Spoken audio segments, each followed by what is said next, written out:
up, y'all? It's your boy Quest here, man, from the greenhouse. I wanted to take a moment real quick, man, and share something with y'all, man, that my boy Dr. Quentin Cancel shared with me. He's a urologist, and he understands the challenges that we as men go through when you hit your upper 40s, some of us your early 50s and beyond. You know, your energy is not always there for your workouts. Your bedroom action's not what it used to be, right? Like, for real. Any of those things that you experience as a man, he wanted me to try this product. I tried the product. Not only did it taste great, I remember taking it before I went to gym. And man, let me tell you something. When I tell you I had enough energy to power through my entire workout and was still looking for more, I was immediately like, yeah, this is it right here. And not only that, he uses natural ingredients, right? Not the kind of natural ingredients where they tell you it's natural so that they can pass USDA, whatever. You know, my man uses all natural ingredients. Shouts out to my boy, Dr. Quentin Cancel. When I tell you that this thing is phenomenal, it's phenomenal. Do me a favor, click that link, click the link, and get that natural E-Man. I'm telling you, it's the truth. It's your boy Quest. Peace.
What up, y'all?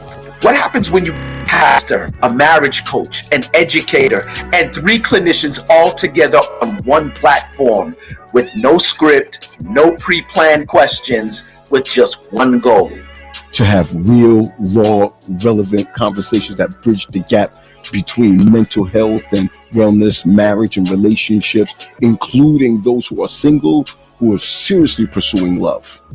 We dive deep into the struggles, the healing, the growth, and the wins that come from building healthy relationships, starting especially with the one you have with yourself.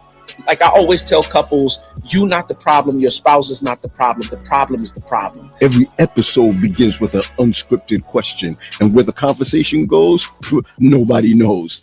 I'm telling you right now, even we don't know. Oh, I'm sorry, what? I mean, you get their home, you can't get mad when they won. But one thing's for sure, you're about to get truth, transparency, and transformation. Hey, listen, you know what I learned from a client? She and her husband used to create these characters, and they would like meet up at a hotel somewhere. They were married, but this is how they spiced up their marriage. Talking about role playing? I got a question for you. I want everybody to answer it. What would your role be? I see Terry in the Terry's in the green room. I'm not gonna let him off the hook. Hey Terry, how you doing? Question. Go ahead. You know I heard that whole conversation, right?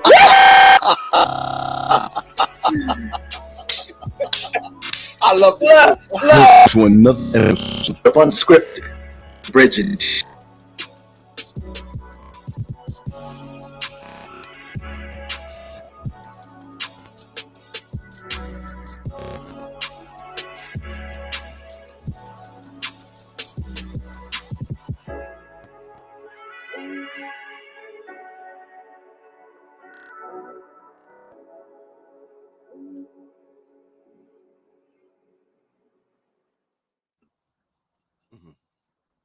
Somebody said the video needs adjustment. All right, Armina.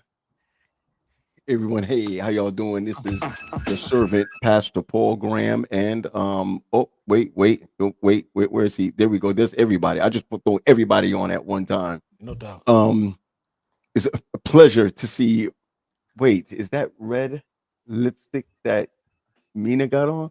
No. It's glossy. It's glossy. Mm-hmm. Oh, yo, I'm not trying to be funny, but Quest, it looks like you got on red lipstick, unless you No, just sir. had Kool-Aid. It's You the could have. watermelon. Pause. It's the watermelon. Pause. Pause. Big pause. He eating the rind and everything of the watermelon. I'm sorry. What did you say? What? Spell that again. Pause. Pause. P-A-U-S. Oh, you got me, bro. You just got me. Big one. Pause. Yeah. Okay. Got me. You know, my spelling is off. You know what I mean? My spelling is off. My twin is coming on. Hey, twin. Hey, Oh, how's everybody doing? Yep, Good. we How are in here. you? there it goes. There it goes. You know what I'm saying? There We we in go. here. We in here. What We part in of here. Texas were you in, Leah? Yeah, we in here. What part of Texas were you in? Austin. Oh, yeah. Oh, I love it down here. It was all right. The bats, like, what is that? What do you mean? What do you mean? So there is a certain like part of Austin where the bats come to and from Mexico, I guess, and they kind of like live up underneath the bridge. So where I was staying, the bridge was right there, and so everyone collects at about dusk. And the bats just all of a sudden just kind of like come out in this big old whoosh, and I'm like, Lord help me! Is this sinners like in real time? Like that? Wow. So yeah, it was Yeah, crazy. yeah. But other than that, it was beautiful. Yeah. She went there with sinners. Okay, here we go. Listen. You know, vampires, bats, just roll with me. All the same thing. All the same thing. Yeah. So I got a question. Oh, I got a question. Anyone seen Sinners? I have not. I have not. Not. I just seen the trailer. It looked like it's gonna mess with my spirit. I don't want to. I can't. Have you seen it, P? Love the one with the big cast on his What did you say? My cleavage is showing. Talk about yanking up your skirt. I saw it. I went to see it. What was your thoughts? What did you think? Well, I would never mess it up for anybody, you know, by conversing fully about it. But I think every individual with this skin tone should see it. I saw the trailers and I thought, listen, I saw the trailers and I was never going to even look at it. I wouldn't even bet on it. because I don't want it messing with my spirit. That's Listen, it. man, I like sleeping at night. I like sleeping at night. I'm just telling you. Right. I like sleeping at night. And I'll say this to you. You know, sometimes your kids can get you to do certain things. And I'm gonna tell you, when my daughter said to me straight off, Dad, it's not what you think it is. My daughter knows me. And she know I'm not gonna, I don't want to stand for it, you know. I'm gonna use these words lightly, inviting anything into my brain, into my house, into my whatever. I think it's sad though that to get that kind of message across, that we needed to go in that direction. But the message, I'm just gonna say this, the message was awesome. That's all I can say. I don't want to mess it up for no one. It's still too new. You know what I mean? I'm not talking about The Color Purple. You know, I can talk about The Color Purple. I can talk about all these other shows or movies from way back, but this is so new that I don't want to mess it up for nobody. All I'm saying is that that it is quite uncomfortable. It may be quite uncomfortable for our cousins to be in there.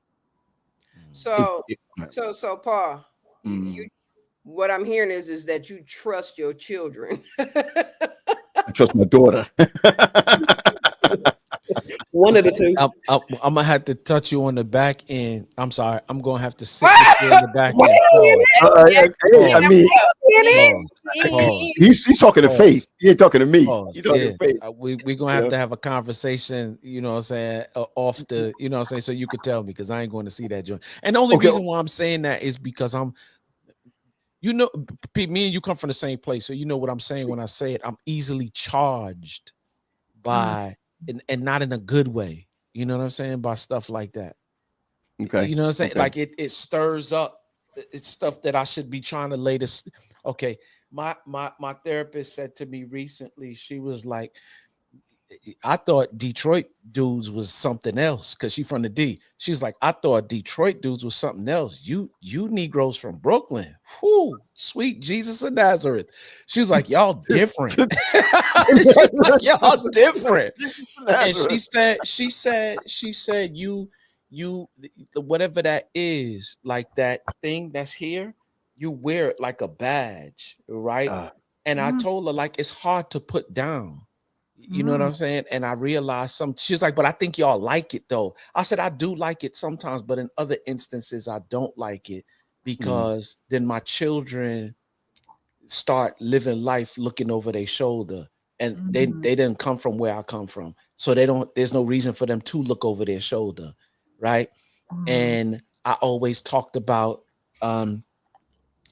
like just being that thing, you know, where you gotta, and I don't want to be that for Nico and Mason. And when I watch stuff like that, it kind of it charges that part of me. Like nigga, what? Let me say this. I just saw another pastor one. I want to be careful. Yeah. Pastor Roberts, when you said agreed, do you mean that it's something that you would not see, or is something that you saw and you feel it's not what you think it is? Natalie, if you're on right now, just text what your thought, not what your thoughts are. When you said agreed, what did you mean by agreed? Is something that you would not see, or something that you saw already and felt like it was not what you thought it was? Just share that with her. I was looking at the cadence. I think she was, now this is based off of what I was saying. When you said you hated that it had to be done in that light for the message to get across, that's when I saw her say agreed. So that may be what she was to. Question. I am married to a man from Brooklyn. Yeah. So I do get that. I understand it. Yep. In this house, we all from Brooklyn. So then y'all know, you know. Come on, Natalie. I'm see she's writing and are you writing cryptically? I want to know. No, she's saying what I said when you said that you hated that it had to be done. The message had to be done in that light. She's okay. Gotcha. That's how it. She hates that that's how it had to be done. Gotcha. Let me share this with you. I would see it again. Okay. And I would see it again with different eyes. But you see, I internalize everything. Yeah. I don't like vampires. I don't like I don't like vampires. I don't like none of them scary stuff. Red eyes. I ain't into none of that crap. But what I gotta share with you is that the creativity of it and the message behind it. I'm sorry to say. I mean, if you don't want to watch it because of that very reason, I understand. If you don't want to watch it because you don't want to invite anything, that's fine. But let me just share this with you, right? And I'm going to say this while my colleague is on. This person right here, Natalie Roberts. I want to share this with you. One of the problems we have, and I'm not making it a religious thing because I do have a question for y'all. See the question coming up? Y'all see the question coming up? All right, good. All right, good. I want to be clear that Adventism. Take your hand off your head. Take your hand off your head. Be nice already. And I'm gonna say this, Adventism, because that's what we understand that, right? And we recognize that it's not only Adventists that watch us or whatever, but I'm gonna share it this way. We have the truth. I'm gonna say it that way, right? Because if it's biblical truth, it's biblical truth. The way that we present it, it takes away the whole message sometimes. Do you understand where I'm coming from? Yeah. So I'm gonna liken it to this. I'm going to liken this movie to understanding Daniel Revelation, but in order for you to get it, I'm going to give you the beasts, I'm going to give you the horns, I'm going to give you the teeth, I'm going to give you the 7 heads, and all that kind of stuff like that. Wow. Because I'm just saying it, right? Because a person coming into the church, Adventist church, can say, you didn't have to give me all of that to tell me what's happening in prophecy. Yeah. But they went back to the scary thing to show us the message. And but so we get that in Revelations. That's what I'm saying. I'm saying Revelations are scary if you depending on where you come from, it can. That's right. Right. And as she's saying, the imagery that the Adventist church brings about, or any prophetic church brings about, they start with the imagery, right, and then they end with the message. When really, right, we probably would not listen or watch the movie if it didn't have the imagery. But I think that belittles how far we've come, right?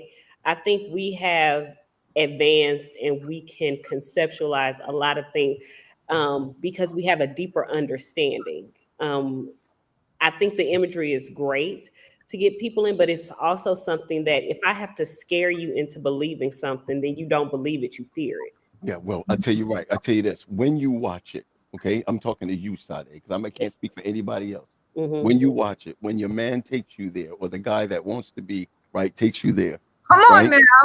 now. That when you sit down, instead of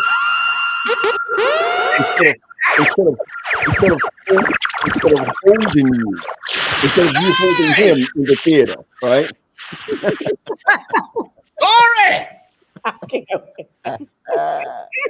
When the man wants to take you there, take you there. Instead of doing like this at the theater, you're gonna be doing like this at the screen. Okay, and that's it. Well, another pastor is here. Another pastor saying this. I need to think a little more if to see it. I understand you, Pastor.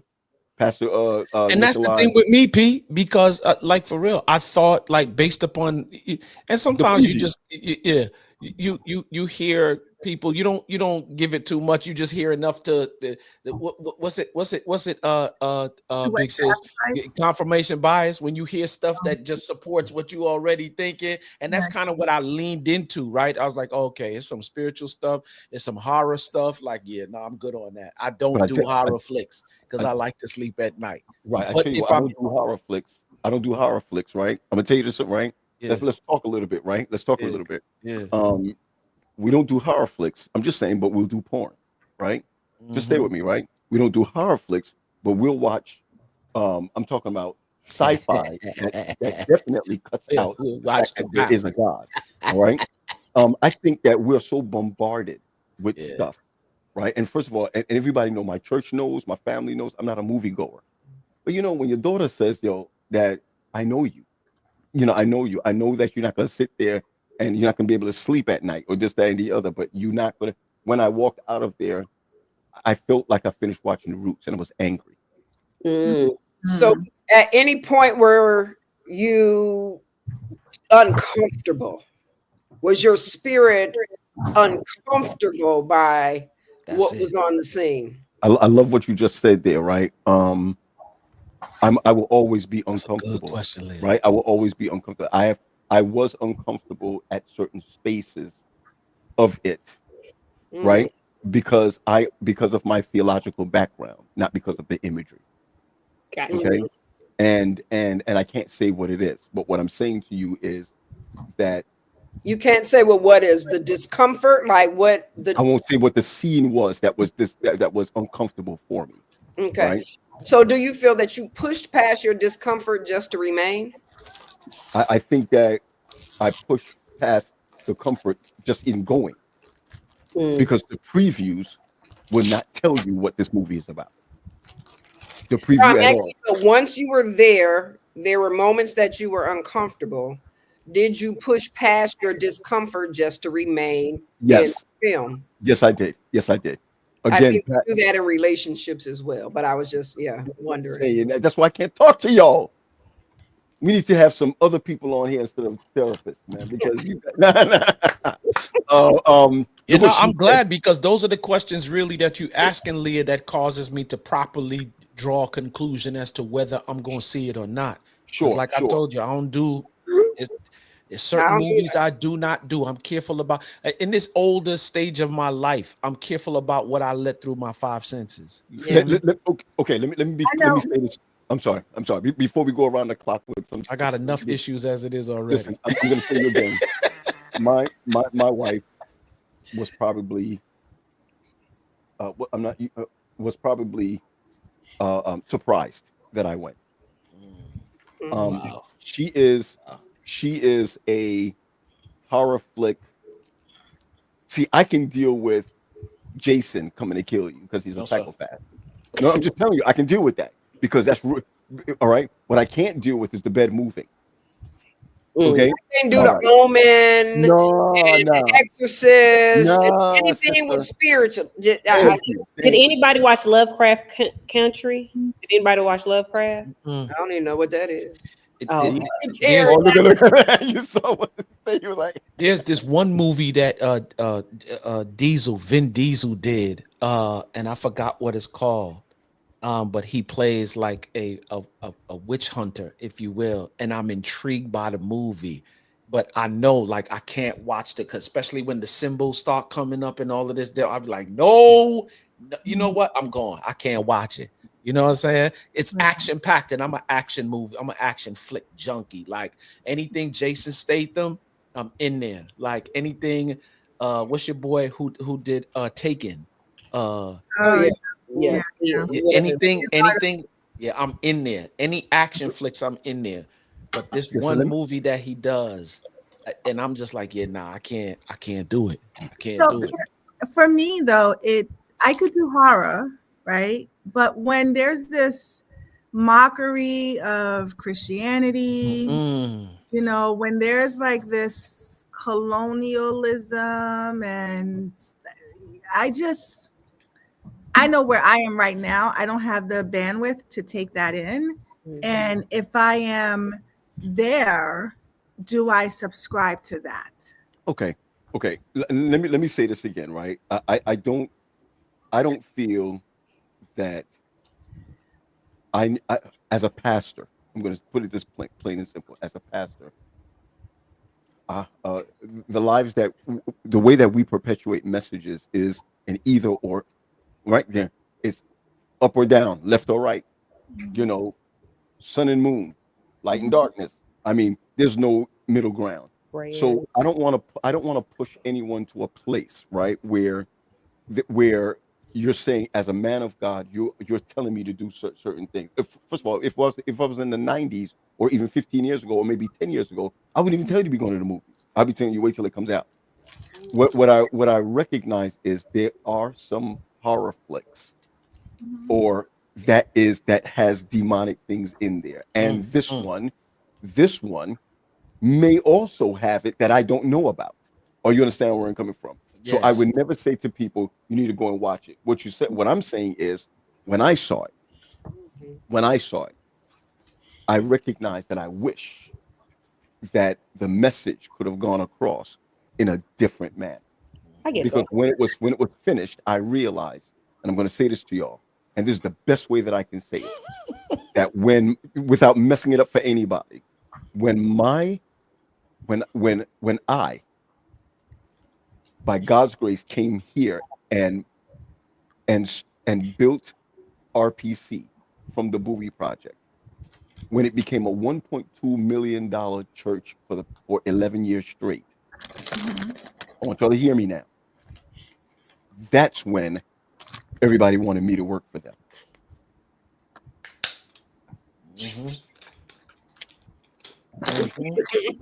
So that's all that I'm going to say. Yeah. That's all that I'm going to say. And so when I saw it, I recognized it. Was there something on your? Were you should get some lotion for that. Right. I should. So what color lotion? No.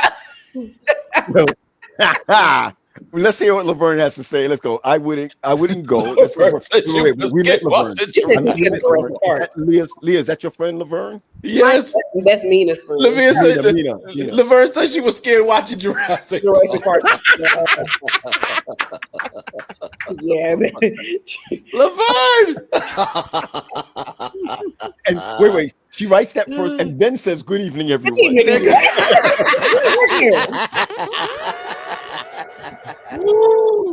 I wish my girl Natalie could come on tonight, man. I wish my girl Natalie would come on tonight. Natalie, can you come on with us tonight? I'm just asking. You know, she's a pastor in our area. In fact, she's over children and young adult ministries. Love it. But she's life in itself. This young lady is life in itself. All right, y'all. So I want to share this. Can y'all hear me? But in case we didn't do it yet, welcome to another edition of Unscripted Conversations. You know, we have a tendency, we just jumping into stuff. We welcome it, you know what I'm saying? The people who rocking with us every week, you know what I'm saying? We just jumping right. If you from the D, what up, though? You know what I'm saying? Howdy, you know what I'm saying? You know what I'm Say the saying? real D. Don't be The disrespectful. real sis. The real D. The big Brooklyn, D. stand up. Oh, The my howdy. goodness. No. Howdy. So I gotta share this with y'all. I love Come on. y'all to death, and Come on. I want to talk about something, right? I want to talk about something. I'm gonna ask everyone to, for those who are watching right now, to take some time out, really take some time out, and share this with one or two people, if you will. I don't think that we need to be shy about this. I just want to get into it and love what we're talking about, and hopefully everyone's growing from it. So what we talking about? Sin tonight? I'm gonna get. No, Sin. I thought the movie was excellent. And how it's good to your mouth, but sour to your belly. I thought it was an excellent film. It's not a movie about vampires. It's a movie that has vampires in it. Wait, Oh, that's what is we're talking Sin? about? No. well, we're switching the subject, sinner. I mean, about sinners. I'm sorry. Right. We're switching the subject. I want everybody to take a good That's look. where we started, Tito. That's where we started. That's right. That's where we started, boss. That's where we started. I want everybody to take an opportunity to look at this Victoria's Secret, but I'm really not really talking about Victoria's Secrets because I can't really put up. Well, anyway, Okay. I think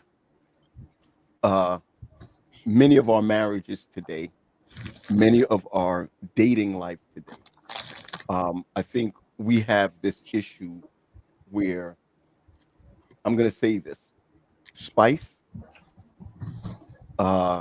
lingerie, Talk about it. toys.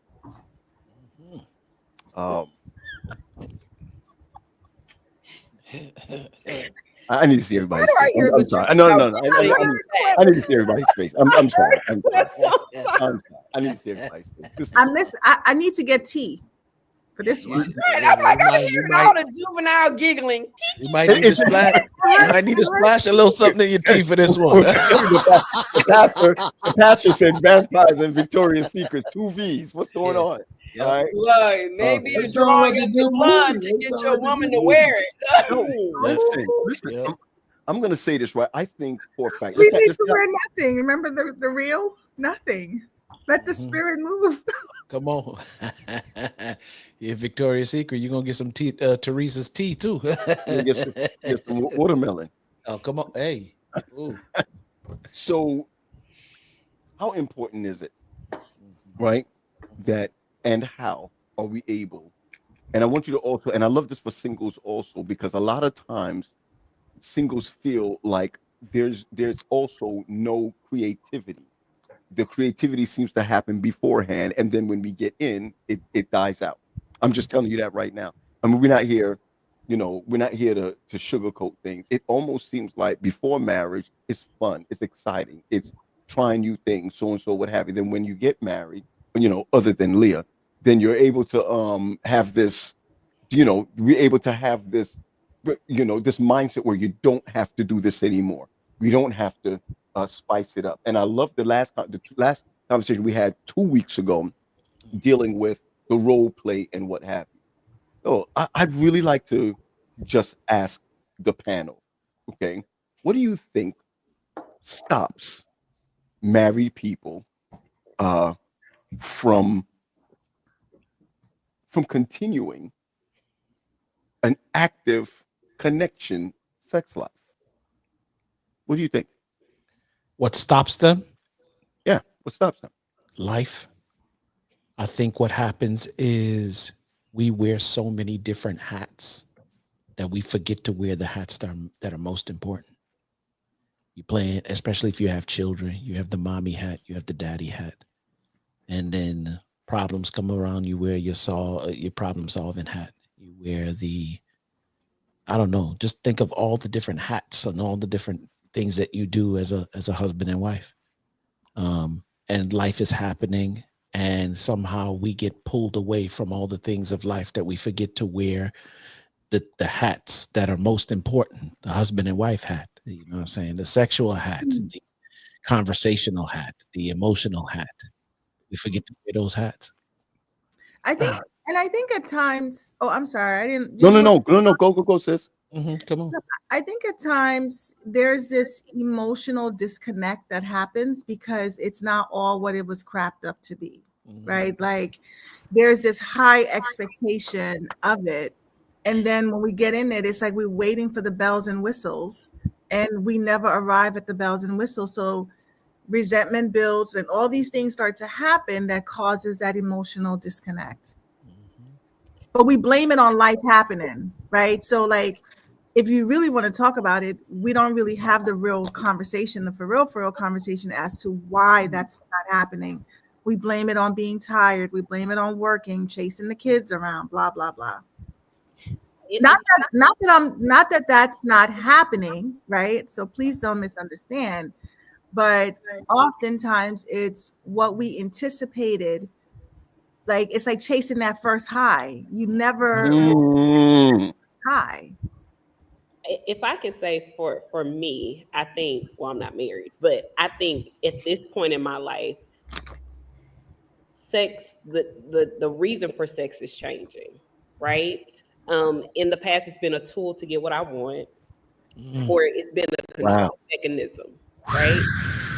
So now that I'm in active healing again, I'm realizing that in marriage, it's the intimacy and all these other things that are important, that will be important to me, that make it to where if you weaponize something and then it's no longer serves its purpose as a weapon, there's no point of it, right? So a lot of times I think, because I've been in a dating situation where sex was, part of the process, and I always thought, like, when we get married, what's the point? Like, I got what I wanted. So the weapon has lost its power. So now there's no point in me pulling the trigger. So I think a lot of times how we are introduced to sex or how we learn about sex, that mind shift happens to where some people, when they get married, if I've gotten what I wanted, what's the point now? Or if I feel like I had to do it to get what I wanted, what's the point now? So what's the change for it now? In if you say that that's before, what is the now that you're looking for? Yeah. You just talking about in general? No, hold on. I'm talking. Oh, you talking to me? Yes, I am. I'm talking to you. Oh. So before, ask your question again. Well, before you said it was a place of weaponizing. It was a place of control. But and that was, you said before, dealing with your healing or whatever, with your healing. What was the word you used? Your healing? I'm actively healing now. Actively healing. In actively healing and being with that individual in marriage, what are you looking for then in marriage? It's the desire, right? So when it's a weapon, there's not a desire, there's a need, right? Like, I need to do this to get something, or if I want something, this is what I have to give up to get what I want. Now I want the desire. Like, I want to have sex with somebody, not feel like I need to. Like, in order for you to like me, I have to lay down with you. In order for us to be in a relationship, I have to lay down. It's, you know what? I truly care for this person. I want to give my body to this person. I have a desire to give my body to this person, not a transactional exchange. Oh my gracious. I do that. You do this. But I've heard so many couples say that it still feels transactional. That's what I don't want in marriage. Okay, pause. Leah, what's your thoughts on that? Oh, I'm sorry. No. Go ahead. And Leah, T was ready to go. Go ahead. Go ahead, T. Go ahead, T. I was just going to say that, and I think you just, we're heading that way. When you put up that sex can be a controlling factor, it doesn't have to be when you're single. It can still be that way in marriage. You see what I'm saying? I finished a therapy session today where I've been seeing this couple, and she wrote me this whole litany about how she felt to talk about in therapy today. And, when it came down to it, she got upset. She said, it's not about sex. She said, you're not getting it. And she got pissed off today in the session. And what she couldn't realize was it was about that for her husband. And she could not see past what was going on. it was tit for tat. They were both digging in their heels. She had gotten sick, and so while she was sick, his desire for pornography grew. His desire grew. So she can't deal with all of the lying, the deceit, the hiding, the secrecy. And if you know anything about addiction, that's what addiction is about. That's what addiction is about. And so she kept saying, it's not about, it is for him. How do you feel? Tell me how you feel, guys. Paul and Quest. If your wife says to you, now you want to get some, you ain't had none in a while, and it's like, all right, well, come on, because I got to get up and go to work in the morning. Yeah, nah, we're not doing I don't want it. Do you see what I'm saying? And so he's saying, I don't feel safe having this I don't feel safe in approaching you. He sleeps downstairs, she sleeps upstairs. Unless I'm a savage. I didn't invite you to, to come upstairs in the bed for intimacy. I just invited you upstairs. And she cannot get past her own.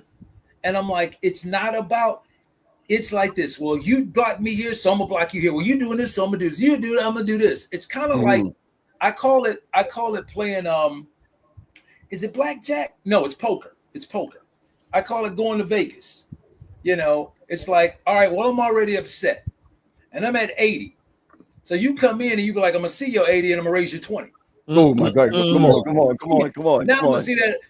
Now you at 100. I'm gonna see 100 and I'm gonna raise you 25. And so you keep going, and it's like they both can't. And she got very upset and walked off. And when she left, we continued. And he said, "That's exactly what it's about." I said, "So you don't see that this is a problem in your relationship? I don't feel safe. I don't feel. They both are not feeling that way, but using." You see what I'm saying? Sex as a weapon, as a tool. And a lot of people do it. I'm not going to just say women. I think if you did a survey, by and large, women do it more than men. Okay. Well, you didn't do this, so I ain't going to do this. Well, you didn't do this, so I ain't going to give you none of this. You ain't going to do this. That's that whole, oh, you bought me some, you bought me some shoes. Let me give you some. Well, I can get that anyway. Is there something else you can do? Well, oh, you did this. So I'm gonna give you this. Are you gonna do this? I'm gonna give you this. It's a transaction. Like a bargain. In some relationship. Bargaining chip. Leah, go ahead and then go. What did that comedian call it one time? Oh, you moved that sofa, you go coochie coupon. You know what I'm saying?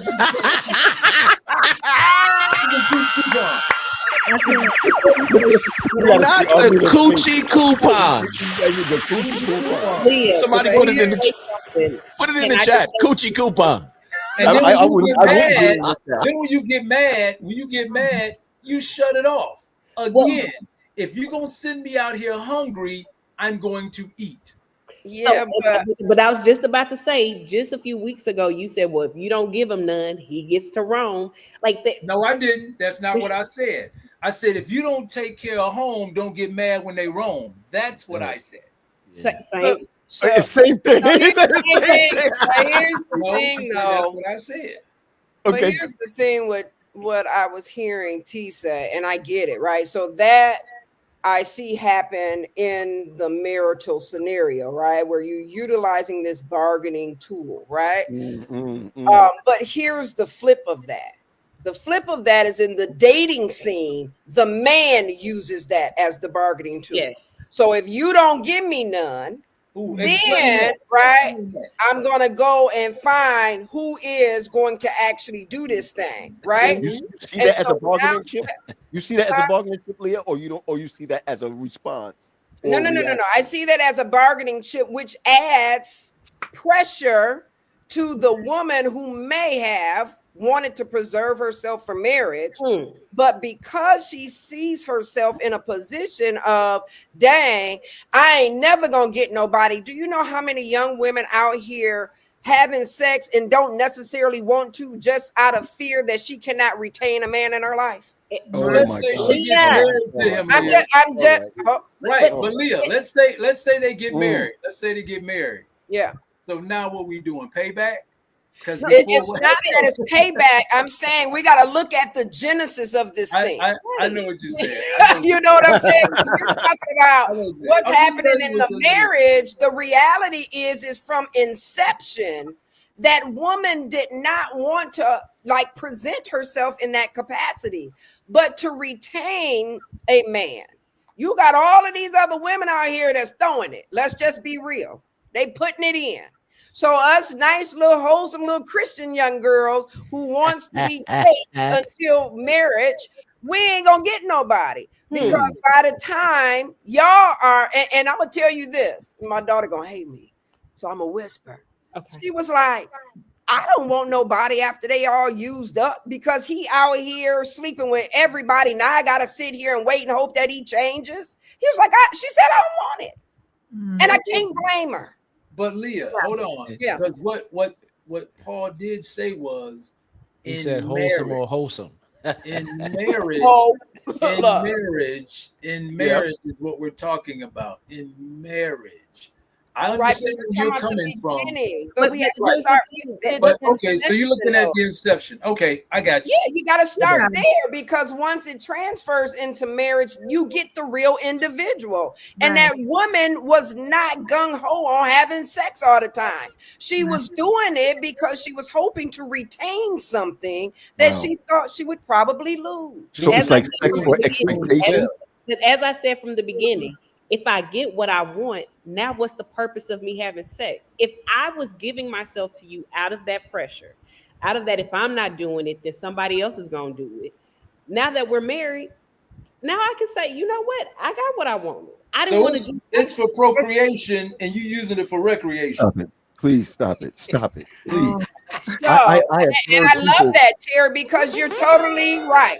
Like, but I believe that recreation was in there because the enjoyment factor. Yeah. The neurological responses and reactions that the body gives, right? Yeah, I think what it is at the end of the day, if we're talking within the believer mindset, it's just when it comes to relationship, you really don't trust God for that one thing. You may trust him for a number of things. Because here's the thing, both of you are right. It happens at an inception, and then it happens again when you're in marriage. I can't tell you how many times couples have come to me. What do I need? Husbands be like, what do I need? What do I got to do? Like this once every 2-3 weeks is not working. Yeah. You know what I'm saying? And then you go back to the beginning, and you was probably using it as a bargaining chip. Well, hey, it's a bunch of chicks out here. And then at the end of the day, it comes down to, okay, do we really understand how relationship is supposed to work? How sex is supposed to work, right? Because you fooled yourself in the beginning to thinking this person was a friend. We develop in relationship. And what I've come to realize is that first of all, we throw the word friend around too loosely. That's number one. If we dealing with inception.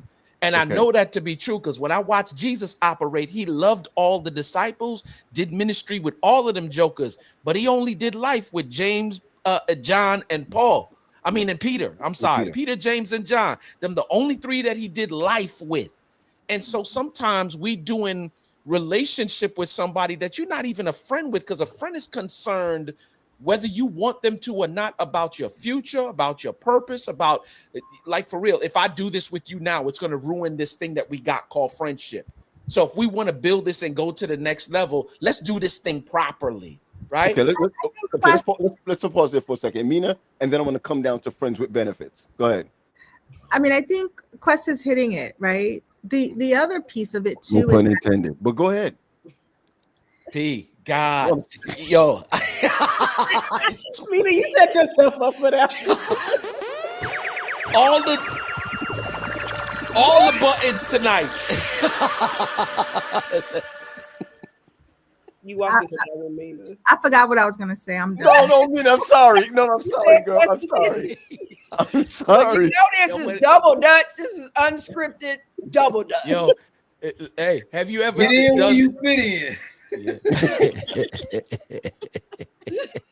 I'm so sorry, girl. I think what oftentimes happens is that we women, some of us, do enjoy it. We do, right? And so down the line, things change. You know, I mean, there's research out there that is talking so much about perimenopause and how early it's starting. And there are some health factors that play a role in it. The other thing too is that women tend to want the whole, not just the sum, right? And so the whole is, I need that intimacy build up for later. So whether if it's text messages, whether if it's, you know, sliding in my DM, whatever you're going to do to help me get to where you are, so that when we come together, we don't have to waste time getting me to where you are, if that makes a lot of sense, right? And so I think that in marriage, we are walking this thing together. And if you leave me behind, then I have to catch up to where you are. And sometimes I can never catch up because you were just, everything is in your mind. The porn is in your mind. Other women is in your mind. Like everything is in your mind, because in order for you to probably stay where you are, there's other factors that come into play. Okay. So when we talk about guarding the edges of the marriage, yeah, this is part of that, right? Because something that seems innocent today, if we keep doing it repetitiously, it is no longer innocent. And then I'm not even in the equation, but you want me to be in the equation because you need a nut off. So let me ask you this. Oh, disclaimer, this is not my life. I'm just giving. No, hold on. Don't say that. This is anytime we talk like this and it gets crazy, it's Terry's life, not all of us. All right, here we go. You're absolutely right. Believe everything that you hear about me. See, here we go. So here we are. Everything you hear, believe it. And I love what Laverne said earlier, and just piggybacking off what you're saying, women do love sex. They love not just connecting. Okay, I believe that connecting is also spiritual. I believe that connecting is what God wants us to do as married folks. I'm just saying, as married folks, right? I gotta say this though, that there's a comfort level of having sex with your friend. There's a hold on, slow down. I'm just when you say your friend, are we talking within the context of marriage, or are we talking just across the board? In general, the fact that you have a friend, that it okay, cool, more simple. Right? I want to, because like for real, this can get easily misconstrued. So you're talking about across the board when you're having sex with your friend. Well, see, the mindset is I'm piggybacking off what you have said earlier, right? Yeah, because I want to start going to define what friend means. Absolutely. Okay. So what I'm saying I'm just jogging the mindset, right? That there are individuals I have been before marriage. I'm just telling you, before marriage, or even in marriage, wondering. I'm just telling you, wondering, because when you have a friend, you trust certain things. You trust that certain things are not going to happen. I'm not talking about going out there and having an affair or so and so, whatever. But I feel that it may be easier, let's say before marriage. I'm talking, even if I'm talking to Sade or anyone else, that it's easier to lay down with someone who's your friend than to lay down with someone you're working something out with. So let me say this. It's easier, but the consequences are worse. Got it.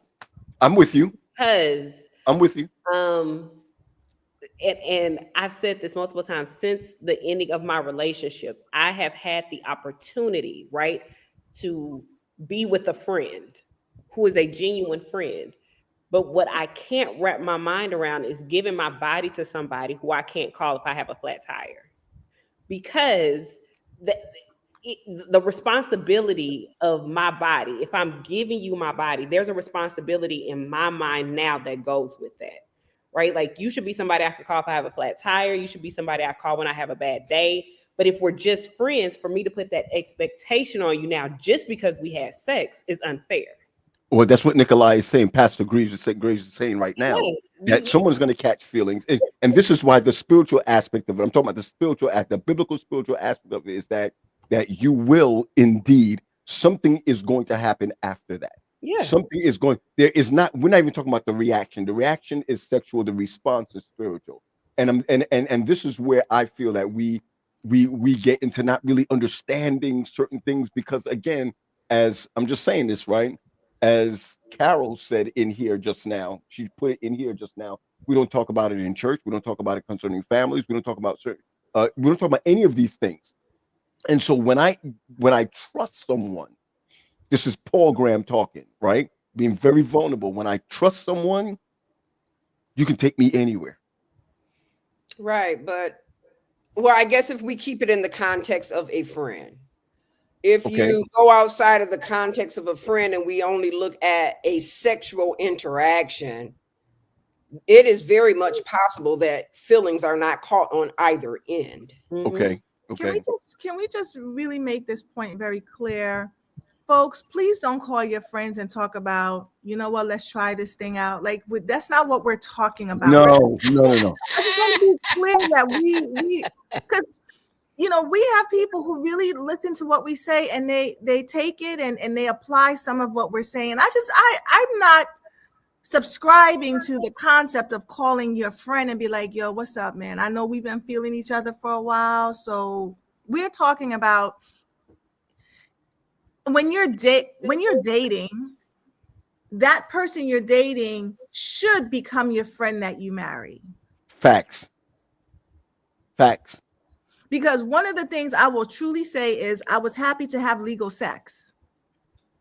You ain't never lied. But here's what we're talking. Here's what Terry is talking about. Here is what Leo was talking about. And I'll go as far as to say questions from before. To have legal sex, right?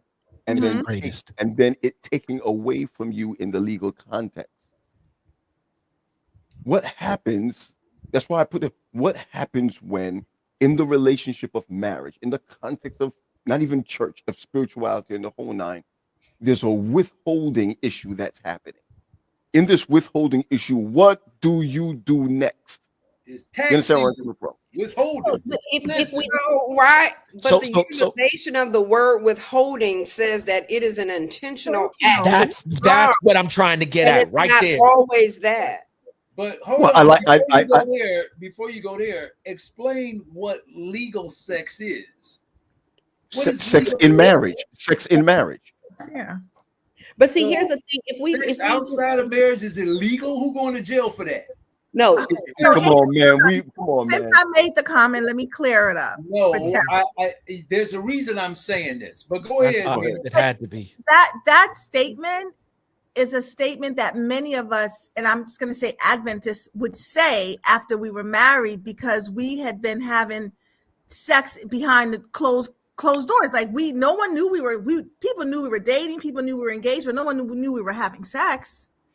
Yeah, but people aren't as slow though, Mika, to think that people ain't having sex. Honestly, when you get to the point of even the engagement, most people are getting it in.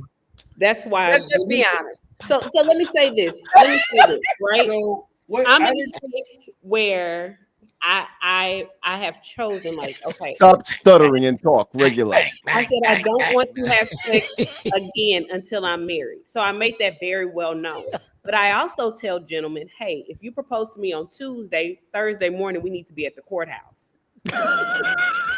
There's because that's something that's important to me, right? And I think even to Mina's point, if you look at anything that has been illegal in any system, once it becomes legal, it loses its fun. Come on. What happens is when we have sex outside of marriage, it's fun. It's the excitement. It's something that I can do. Like, right. The trumpets can sound, sir. It says, let me say this to you all right now. Love you all to death, and I'm gonna say it this way. Thanks, JoJo, for that.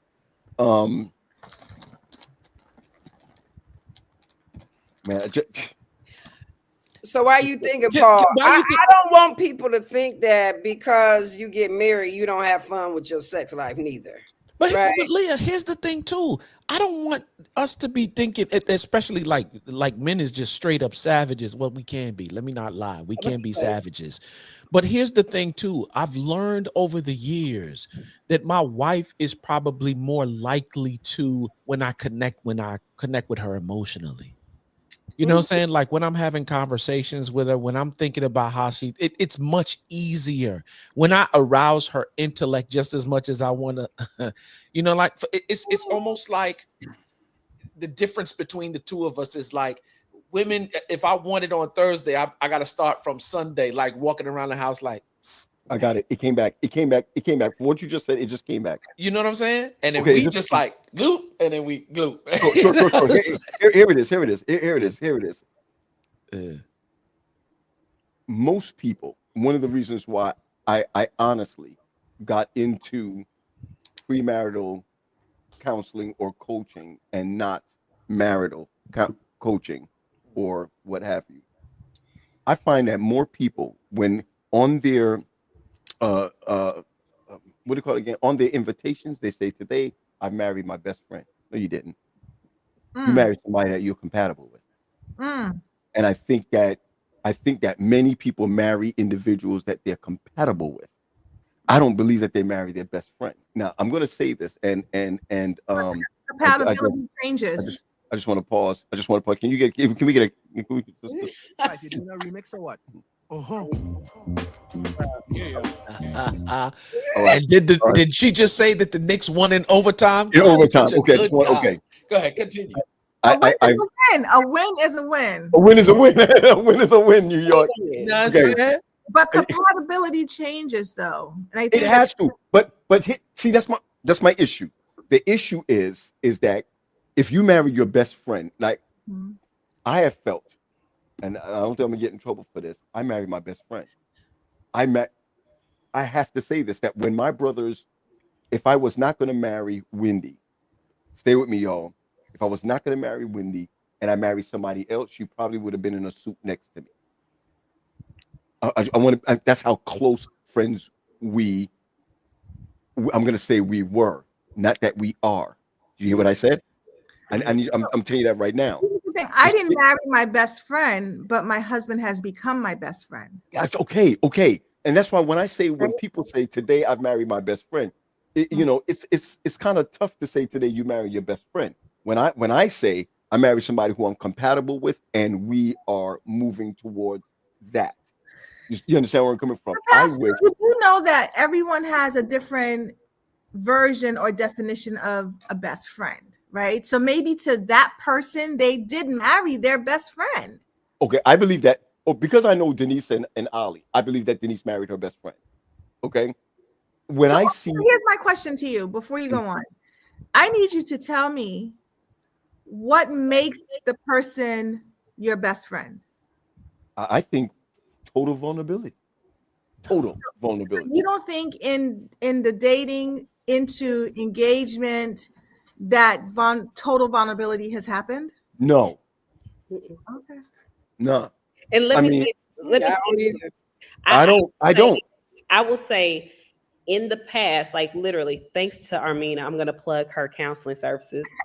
I had a great session today. But one thing I will say is I literally had to tell her, I said, I'm so used to things moving quick, right? Like if I meet a guy on Tuesday, the next Tuesday, we're dating, we're locked in, we're in a relationship.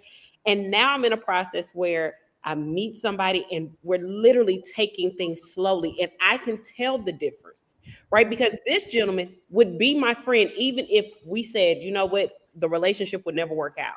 Because I'm forced to be patient. I'm forced to develop like real conversations. There's a slowness to it. There's a crock pot mentality versus a microwave mentality. I could not say that my last ex was my friend. He was not. And so because of that, I do believe a lot of people that you go through the motions and you check the boxes, but you're not being intentional with making sure that the boxes actually, the check is actually being met. So I do believe there are some people who maybe they do, but I'm not going to say everybody does because I definitely would not have. So this is so TMI, but when you could have that dump, that to me says, like if you are comfortable enough to do that, yo, we gonna ride or die this thing through. You talking about crapping in the same place. Okay. Go ahead. There's gonna be a fight upstairs. There's gonna be a fight upstairs. No, I'm just kind of looking at this about people's level of comfortability of themselves, not so much of the other individual, right? So a lot of times, right, our identity is coming into the relationship and how we actually see ourselves, whether or not we're confident, right? And showing up in space with another individual. There are some overconfident people that don't love you, but they'll be in a relationship with you. They'll sit down, they'll pass gas, they'll, burp, belch, the whole nine, and they don't think absolutely nothing about you. And a lot of times it might simply be the fact that they don't, that they have no problem, right, sharing themselves in that manner. It's because they don't care. So I think that there's a range of how individuals show up, which makes it so beautiful in relationships, right? I'm a very introverted individual. I love my husband dearly. He's more, for certain things than what I am. I look at him and be like, ugh. Right. And then we might crack up laughing after that because I'm like, you just nasty. Like, what? Never, right? Engage in such behavior in front of him. But that's just me. Doesn't mean that there's a loss of love, friendship, or anything else. So I just don't want us to be as rigid, Yeah, but that's what I was saying too, that for everyone, when I said that word friends has a different meaning. Yeah. So does what we want in relationships, right? Yep. I think when we're in that dating phase, there's this the idea of what we're talking about. There's this level of I want my best self to show up in hopes that you will approve of me, take me. And then at some point, it's like that bra at the end of the day that just comes off, and then things are just everywhere, And I think so people then get surprised at who they're now seeing and say, I never knew this person was like this. The thing I would say is what's been the most uncomfortable for me, right? I've always been able to tell my story and be vulnerable and transparent, but being able to sit with someone else, right? And I said this today, for the first time in my life, somebody can tell me their story and I don't in return tell them mine. I sit with them in that, right? I sit with them and say, so what does this look like for you? Like how, and it's not me saying, okay, well, I heard yours, so now let me let me match, because it's about actually getting to know the person and not getting to there's no goal. And here's the thing too, Sade, on the flip side of that, that's when I communicate and fill in the gaps. I want to tell you my story too, but not today. I'm interested in hearing. So that you don't think from your end that you just that I just want you to divulge all the information about you, but I ain't going to tell you nothing about me. No, I will. But I just think we can do that another day. For today, I want to understand where you coming from. Yeah. Yep. And so the same way that we use, or may use, right, sex as a bargaining tool. So the same way showing up in conversation, because I show up and I speak to you should, right? And so a lot of it is that we are trying to have power and control within the relationship so that it looks the way we desire for it to look, instead of allowing it to organically formulate, right? And so that's great. Let me tell you why the friendship piece is so important. Sorry, Leah, nasty Leah. I'm just saying, I'm knee deep in this book by Darius, what's his last name? Darius Daniels, the preacher dude, right? And he was saying that there are 5 things that should be present in in friendship, right? It should be unshakable character. It should be unconditional love. What else did he say it was? It should be unbridled honesty, unremovable reliability, and unceasing encouragement. Like those 5 things need to be present in a friendship.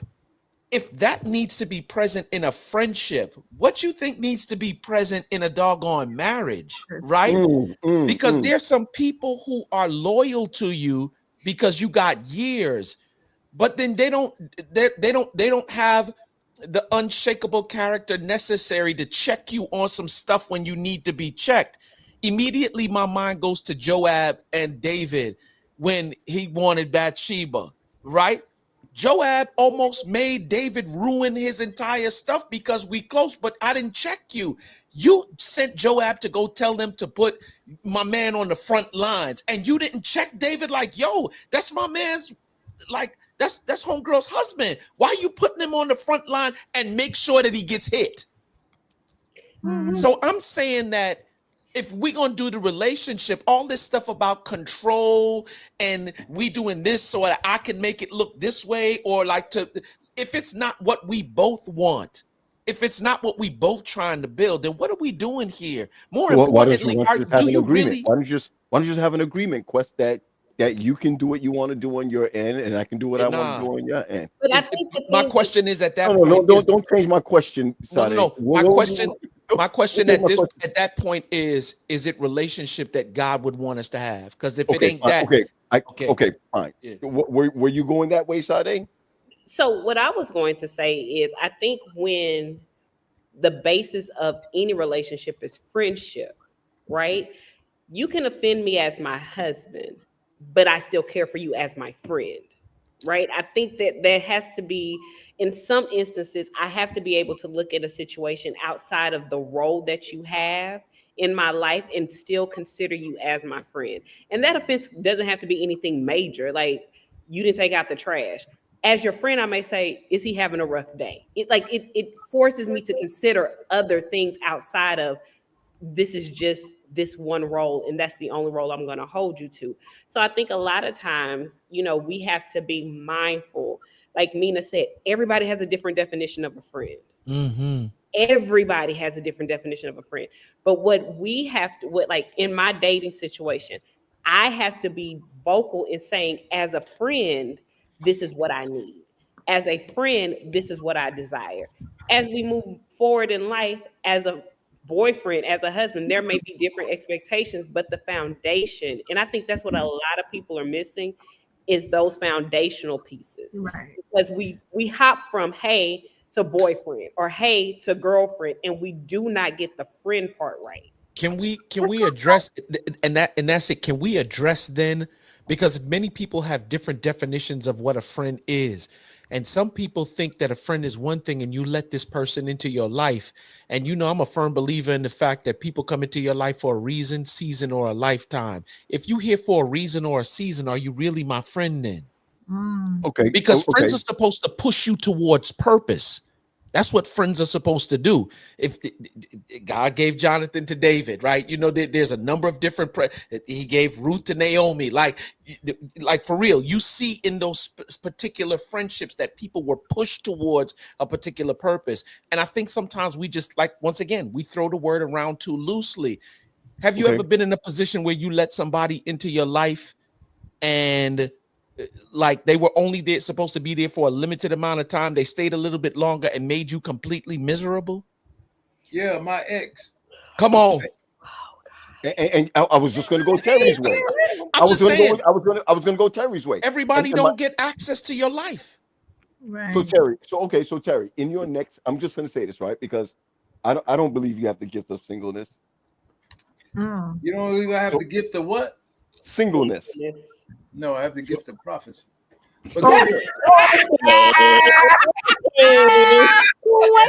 seen the future, and it is singleness. Yeah, Jerry. If you did it again, what would your process be, Terry? What would your process be? If you're going to get married, come back. I want to sit with Terry in church. What? No, you don't. No, you don't. I'll be honest with you. Before you answer that, Terry, I don't think I can sit with. You should not surely die. You said you don't think you can sit with me in church? No. I just want to sit with him because it's gonna be you shot it. We ain't sitting in church together. Sade? Oh no, you know what? For sure. I'm gonna change that. That's your partner. Leah, I can't sit with in church. Why? Mina will hold it together. I believe Mina will hold it together. I still don't see how we made it through when we were in Baltimore together.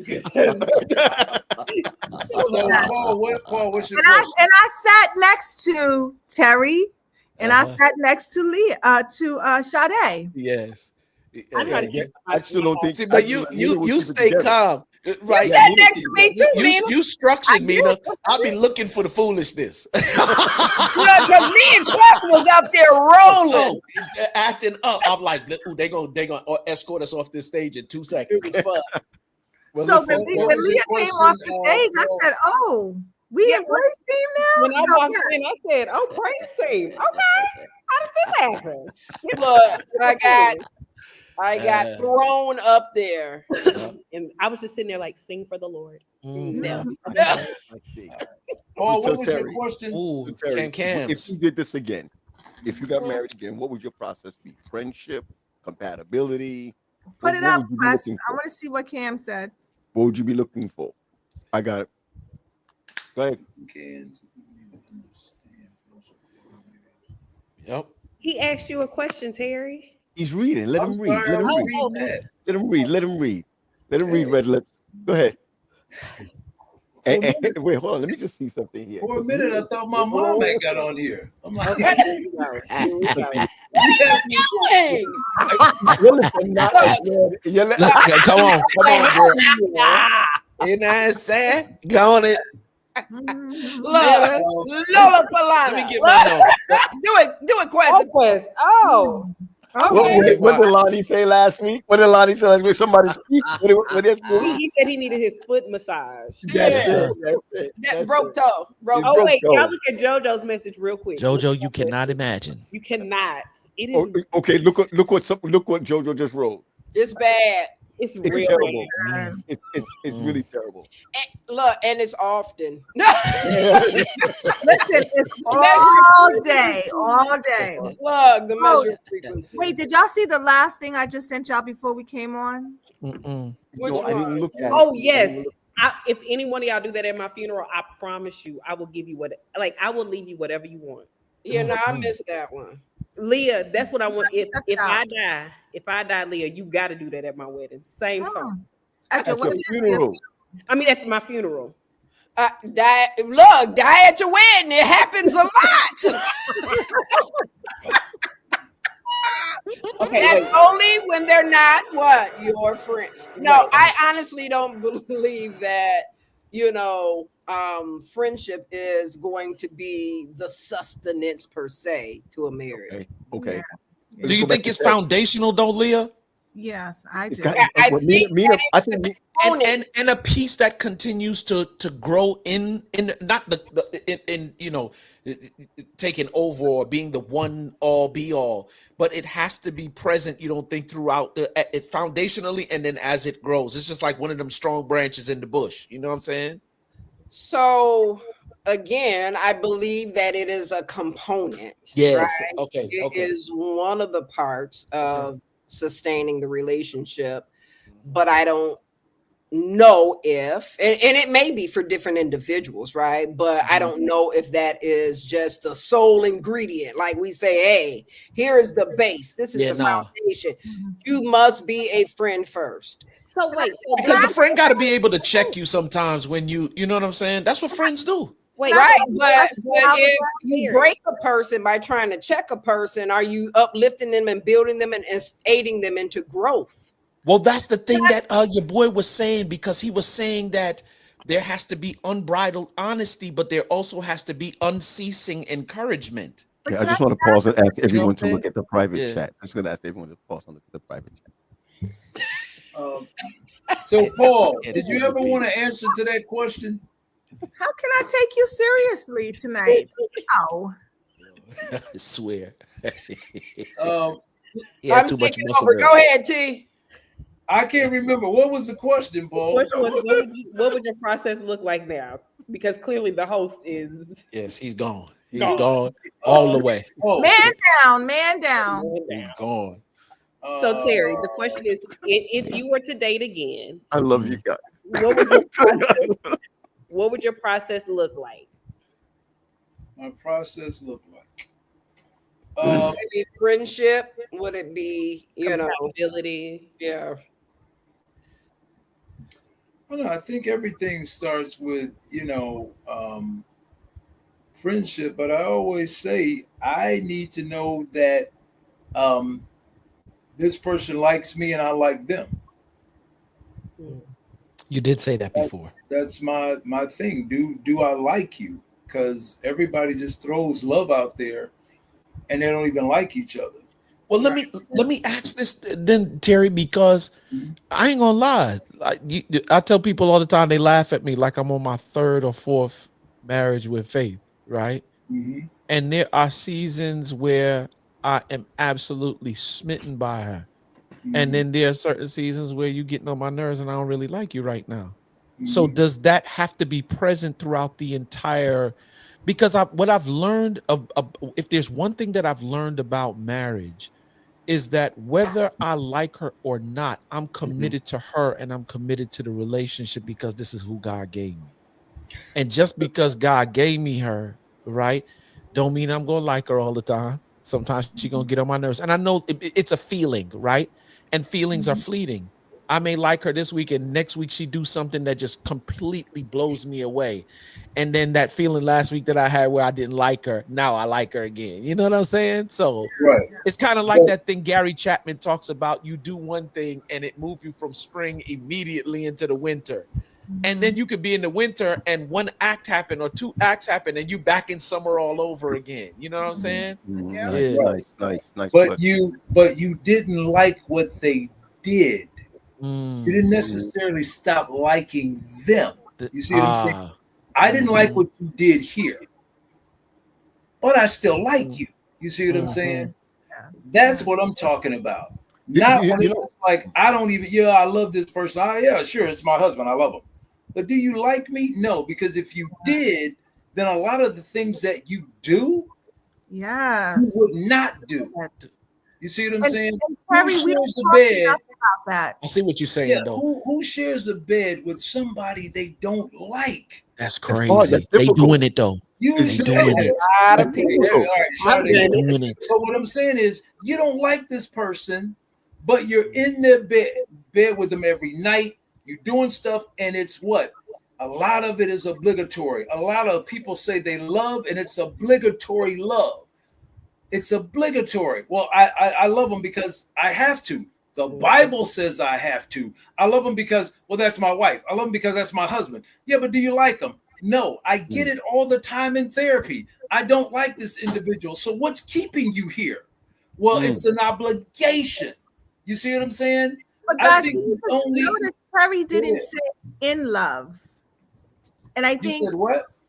I said you didn't say in love. And I think sometimes we think just because if I say I love you, that means I'm also in love with you. What's the difference? Yeah. I think people fall in love. I don't think people fall in love. You don't? I think people fall in love with the idea of a person and not love the person. People lust after certain things. Yeah, because you can be in love. I want to pause. I'd like to get an answer from Leah. I want to start with you. What is the difference for you between love and in love? So, love is that I care deeply about the overall well-being for this individual. I will give of myself, right, in aiding this individual throughout life, right, in various capacities. In love, and I hear that phrase a lot, like falling in love, there's like slipping, falling, and you slide in a situation. I don't really know what that truly is. I think that a lot of times is that you're smitten by maybe the physical appearance of someone, or that individual feeds, right, something, a gap that's going on in your life, right? They feed this thing that's absent. And so you're like, oh, right, I have these overwhelming sense of emotion for the moment. And then later on, you realize that it was just simply that it was an immediate gratification that came up versus this lasting, right, sustainable situation. So, yeah, Okay. I don't really believe in falling in love piece. Okay, Terry. I don't think people know what love means, because when love actually shows up, it's a real scary thing. It's a real scary thing. It's like, wait a minute, hold on.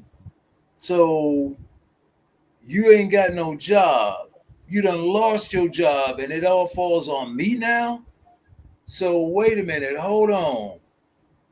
I gotta change your diaper now because you in a wheelchair? Sickness and in health. Wait a minute, hold on. Better or worse? You got me out here on the street. We ain't got a place to live. What? But you said you love me. Love is scary. It's very scary. And if it really shows up in people's life, no, I don't want that. I don't want that. I want to go back to, this what I think love is. And if you really do the research on love, guess where that came from? It came from a lot of the romance writers. They had us thinking that love was this thing that they wrote in. Oh, it's supposed to be this, supposed to be. And when you watch these movies about love, it's all of these people that don't work. You know what I'm saying? They just constantly going on picnics and carriage rides and whatever. The romantic era, it's all a bunch of fluff. A bunch of what you said? Fluff. Oh, fluff. Oh. Yeah, I think what we're saying is the in love piece is the emotional part, and the love piece is the decision part. It's like what happens after all the emotions have, you know what I'm saying? It's that what Terry's talking about. I'm deciding to love you. Like you are the person that I'm going to choose to bestow my love upon. Whatever the deepest understanding of love is, you are the person that I'm going to bestow that upon. You know what I'm saying? The in love piece is the you know, as a third, that's that romantic period. It's the all of that stuff they were writing in books and whatever. Who does that? I think Dr. Gottman calls it the tingles. The tingle but that's stage. why I go back to Paul's initial question. Why is there a diminishment of sex in marriages, right?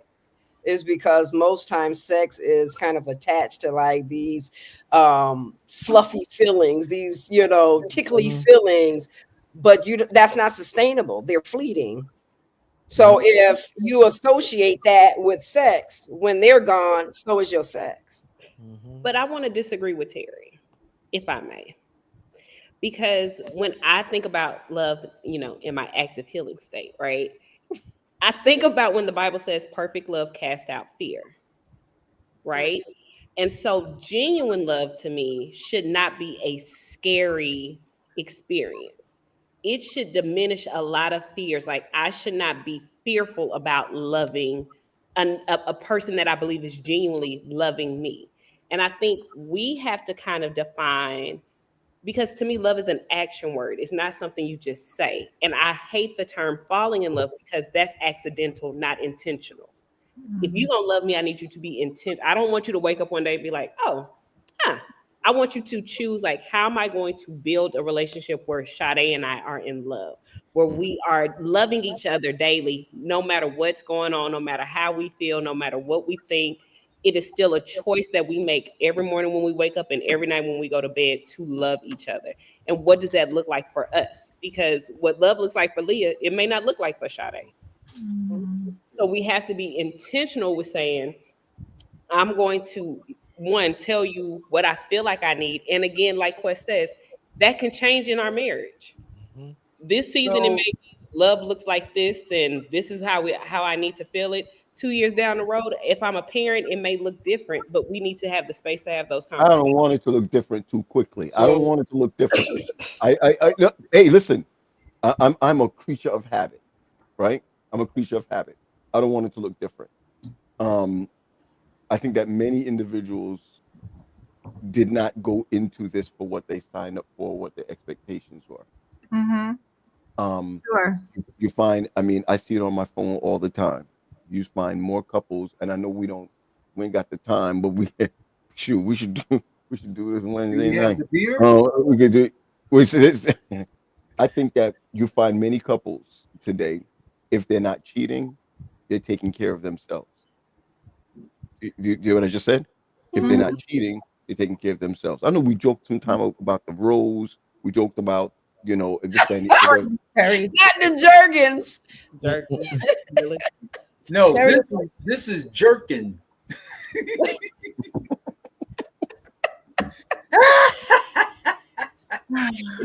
Look at what. Listen, this is the first time I've seen Quest just not even. I feel like He's dumbfounded. He on the phone. Come on. Quest isn't here with us. Step out of it. Yeah, I'm out. I'm sorry. I was reading something at the bottom, but yeah. Say it again for me. So is there? I mean, so you reach a point or a place. I mean, I can show text upon text. That, Pastor, is it wrong then? Because I've gotten into this relationship, I've gotten into this marriage, or I'm single, and I'm at a place now where I want to honor God. So is it wrong to take care of me than to go out there? Than for me to cheat on my wife, cheat on my husband? Do I take care of things on my own? And is this what I signed up for? But even if I didn't sign up for this brings me to a place where I'm creating boundaries for our marriage or for myself. You know what I want? You know what I want people to do? You did. Everything that you got married for is what you signed up for. That's Rich it. or poor, sickness and in health, better or worse. You signed up for it. Here's the funny thing. Some people signed up for some stuff that they didn't converse about. Yep. Expectations and assumptions. This is you know my favorite word, right? Like, one of the things that you need to do is like be really familiar. I know people that's 30 and 40 something years old and they don't even know what they want. They're not familiar with themselves. They're not familiar with the things they like about themselves, the things they dislike about themselves. And then you get into relationship thinking that somebody else is going to fill those gaps for you. Then you feel that you get the in love feeling, as Dr. Gottman calls it, the tingles feeling, and you go ahead and you get married. And then you find out that all the stuff that you did not discuss becomes front and center now. How frequent should we have sex per week? Like, what's the positions that you like? What's the positions that I like? Yeah, but can you talk about that before marriage? Of course you can. Of course you can. The average. The one thing that bugs me out, the one thing that bugs me out about church folk is that, like, for real, all these little children running around here and ain't nobody having no conversation. I know y'all doing it. These little niggas is running around all over the place. I'm just saying. And this is the part about when we get here that like really incenses me. Like, why are we not having conversations about this stuff? Because you get married and now you sexually frustrated because your wife don't. Come on, your husband don't. You know what I'm saying? Like, but so Quest, what about those of us that we may not know the right questions to ask? Come on. But help me understand, like, and I'm not being funny. Help me understand what the right questions are. Like, I know that this is the reason why you got to be developed. If I'm going to have a conversation with you, I need to be able to have a grown folk conversation with you and not, you know what I'm saying? Like, sweetheart, I know that this is a serious relationship and I know that we moving towards marriage. So wait, are you saying that y'all didn't have conversations about sexual positions or what you like sexually before marriage? I'm just trying to understand. Mina, are you saying that you feel like those conversations were not had? No. Those are not your typical average conversations that couples are having before they walk down the aisle. I don't know why not. I will tell you. It's not happening. Hold on. even in premarital counseling, that's not happening. Right? And that needs to happen. Let me in be very premarital clear. counseling. You come to me, I'm No, so Quest, if you are like a unicorn in the field, okay? We're talking about the bigger, broader stroke here. We're talking about the bigger, broader picture. okay, if that be the case, if I'm a unicorn and that be the case, why are we not? You're gonna get married and you're gonna be doing these things. Right, so Why are you not? do me a favor. Can we just be real? Put together a workbook for couples. Put it together. But can we just be real? Y'all, we grown folk. Do y'all really think that before folk getting and they're saying I do and get married that they ain't done nothing? Yeah, they ain't done nothing, but hold on. There's a difference between doing something. Let's just be real. Well, there's a difference between doing Are they something doing and it? Grown folk, do you think that before they jump the broom and say I do, that they ain't done nothing?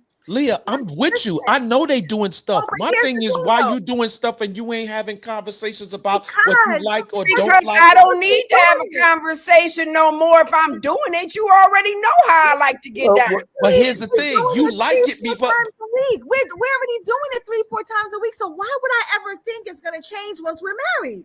because it changes. It changes. It changes. You know why? Because what I like to do in this season, I don't like to do in next season. I like missionary now.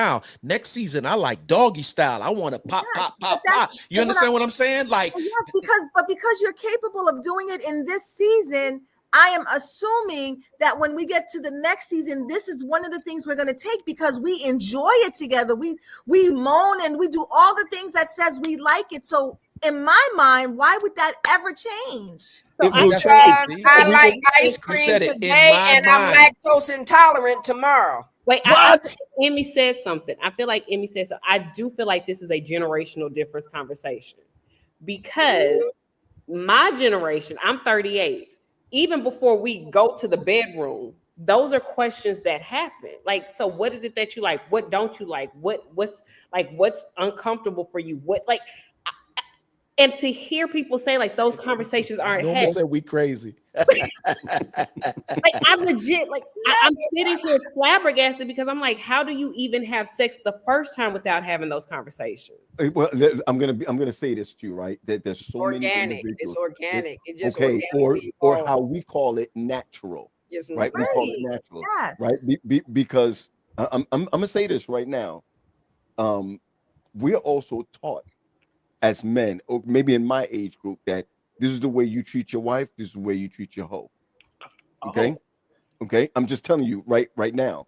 And to be honest with you, well, maybe if we had some conversations, we could do it with our wife. You would have been you've been wife hoe. You've been wife hoe. You know what I'm saying? Okay. And I'm gonna say this. Hold on, Pete. I want to say it's not that I don't get what Leah and Mina is saying, because I get what both of them are saying. I do get it, right? But I'm saying, what has that gotten us? How many relationships have gone left? You know what I'm saying? Because the conversations are not being had and we're not filling the gaps in those. And I'm just like, yo, can we learn something from past experience and be like, okay, cool. We might need to change up some things, even in the way we communicate specifically about this particular thing right here. Yes. You know what I'm saying? Yes. Okay. Well, there needs to be like a singles seminar or something that happens around just dating and like these kinds of questions to ask, because asking how you like it is not the same as asking the question of like, what is the expectation of me in the bedroom? Mina. You know, bye, y'all. Have a wonderful night. I'm literally sitting. Mina, some people ask, do you like it while you're doing it? Okay. You like it? You like it? And you're not going to say no. You're not going to say shift left. You're not going to say none of that stuff because we don't have the conversations before. We think organically or naturally certain things are going to happen. And so if you've been doing certain things beforehand and then you get married and you never talked about whether oral was something you would do, whether bathing together is something you would do, I'm going to go as far, whether you would like to do it outside. Would you like to do it with the lights on? Like, come on. You meet me at the hotel. Like, I like belts and wigs. You know, Okay. It's funny because you I'm would not be telling you I surprised. like Belton Wings. I'm saying that In general, I know what you're saying. You said would be surprised how many couples are doing it, but there's some inhibitions in there. Mhm. Yeah. Yeah, And so but I was thinking that too, Quest, like, why not say I need you to shift, right? So the question is, I'm what giving is you the it cheat about? code. The thing is what is it about you that's apprehending you from being open, right? And being able to have those conversations. A Yeah. lot of it can be cultural. Yes. I remember growing up and there would be a sex scene on the television and my dad would cover my eyes. Right. So over time, I'm having to turn my head because I already know that this is something that dad doesn't like, right? And that Please. and so the reality is we have to look, it's a lot of different factors that feeds into our ability to openly just talk about sex, let alone engage in certain behaviors. Sometimes it's just simply, easier to just do it and say absolutely nothing. nothing. Yeah. Wow. The thing Leah, that I would say let me is, jump on to what Leah said. That's I'm gonna tag on to that. Leah said it's culture, but it also too has to do with our religious base. You know what I'm saying? Because we were taught that this is wrong. Wrong. Yeah. If you go back further, before any of us was born, sex was for who? The man. You see what I'm saying? It wasn't for the woman. Go back and look at The Color Purple. Wow. Climb Yeah. on top of you and do my business. Yeah. If you ever saw the movie Great Balls of Fire about the Jerry Lee Lewis story, okay? When he that's right, goodness gracious. And the deal was when he had sex with his cousin twice removed, okay, the way she was moving in the bed, he jumped up and he was like, "What is that?" And she was just like, well, I don't know what are you talking about. He said, "Don't no virgin move like that." And then she said, "I don't know. I just started feeling the music or whatever." And he got mad and he left. You see what I'm saying? Because it was like it was not for. And so there's certain things that you don't talk about. The Bible, this is taboo. You don't do this. And you say, "How?" Yeah, this true story. When I was a kid, I used to sit in church and look at couples and be like, "I wonder what their sex be looking like," because it's so, you know what I'm saying? I used to wonder that. I did the same thing too. I did the same thing too. Or how did they have a kid? The way they presented in church, Cams. you be like, this stuff got to be dry as the Gobi Desert out here. And so now it's like, that's taboo. Oral is wrong, doggy is wrong, missionary is wrong, cowgirl, reverse cow, whatever is all of this stuff is wrong. Tell what you know, Terry. You know what I'm saying? I know And a thing so- or two about a thing or two. And so here's the thing: what has not happened? Y'all silly. Talk that talk, Eric. We can't get Mina. We can't get I know Mina what to I act up. like. But here's the thing, though: what hasn't happened is Come on, it's Mina. undoing the mindset, Yes. right? We You said have what, to. Leah? What's not happening is undoing the mindset. That Right. part. So we actively, right, and intentionally have to confront what has us stuck or not performing. I'm just saying, why should all the porn stars have the phone? I actually found my therapist hat for tonight. I did take it off for a little bit, but I did put it back on. And to what Leah was saying, I just want to add the piece of our traumas come with us, and sometimes it affects the questions that we should be asking because of fear of just fill in the blank of that, right? And so if we have not taken care of self in terms of like healing from some of those things, we don't know what we want. We will do what you're asking us to do because we don't want another abandonment. We don't want another rejection. And so, but then that only lasts for such a small window because then my very first thing was resentment shows up, right? And so I think that it's not maybe that some people don't want to have the conversations, but the fear of the answer may be why they don't have those conversations. If And that makes sense. that makes perfect sense. And what I will say is like how I'm comfortable having the conversation with someone I'm interested in or Hey, dating. your little free booty. But it's because I have those conversations with my best friends. Like those conversations are not taboo in my friend circle. So to have the conversation with someone that I'm getting to know, we've matriculated to that point, it's easy for me to say so. Yes, 'Cause please. I'll bring it up like, man, me and my friend were talking the other day and we were talking about this, or that. What do you think about it? It doesn't have to be like, so what's your favorite position? How many times a week? Like, well, I'll send a reel the same way we send reels to each other. I'll send a reel and say, okay, what are your thoughts on this? Because he said his wife got to do X, Y, or Z. Is this what you believe? No? Okay, we can proceed with the next conversation. So I think because I have these fluid conversations outside of that relationship, if I'm trying to befriend you, it's easy for me to say, hey, so like, what do you like? But I think social media has taken conversation styles to a whole different level. Whereas prior to social media, in my era, there was nothing like that to help foster these conversations. And the friend groups that I grew up with in church and in Pathfinders and all those things, we were secretly doing this stuff. We were all doing it. And I think we knew we were doing it, but we were not having the conversations that we're doing it, because in multiple circles, I've heard the word hoe being described as someone who's doing it, although we all were hoes because we was all doing the same things, but we were just that, if there was the one person in the group who was outwardly, and the way you were outwardly is you either got pregnant, and it was like, oh my goodness, so like there was so much taboo back in the 80s and early 90s just around like what is appropriate and what isn't appropriate when it comes to exploring your sexuality. So now in our late 40s, 50s, we're still not talking about it. Like this conversation right here is so taboo because that generation is still not talking about it.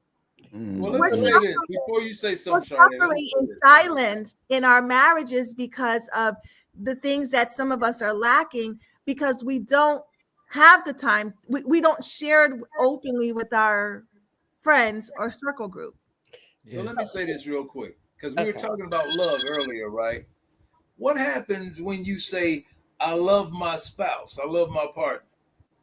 Then there's something that you're talking about sexually that they don't want to do. And you hear these all famous words. If you love me, you would. If you love me, then you wouldn't ask me that. So now, what do we do? If you love me, you would. Well, if you love me, you wouldn't ask me to do that. Now, how do you get past that? So can I before that, because I wanted to piggyback off of what Leah said. I've told you guys, and if you didn't know, I was not raised Adventist, right? I grew up in a church where I will never forget when the first girl in our church got pregnant. Our pastor said to the whole congregation, do not treat her any differently. She is still one of us. We love her. And he said, the only reason why some of you don't have your daughter in the same position is because she's on birth control. I remember my pastor affirming her as a who was pregnant, and my pastor would say, why would you want a man to beat it up? Like, this is what he would tell us in small groups. He was like, you want a man to love you. You want a man, this is the conversation. And y'all have seen how my mama gets on here and talks. So these conversations for me were just part of, we want you to have a healthy vision of yourself sexually, not necessarily but you yourself. These are natural feelings. These are natural thoughts. So I think sometimes, like Leah said, culturally, we are doing a disservice to a lot of people when we make sex a taboo subject prior to marriage. And then in marriage is something that you're supposed to embrace and love and fellowship when we've never had a conversation about it. I think a lot of girls got pregnant. I think a lot of girls got pregnant in our era because it was taboo. Nobody talked about it. You see what I'm saying? And so they didn't know, the boys didn't know, the girls didn't know. And so they're out there experimenting. And this is what happens when you don't talk about it. You know, I don't think putting condoms in the student center or wherever the case may be is encouraging sex. I don't think that. I think it's encouraging, hey, you're going to do it anyway, so we just want you to be protected because we can't stop you from doing it. I think they should get them out at, what is that thing they call AY? I grew up at MV. MV. I didn't know nothing about MV. What does She don't know MV nothing about stand MV. for? It is missionary volunteer. Hey, where should they give about that? No. I'm sorry, missionary. MV was more of a giant. No, MV was.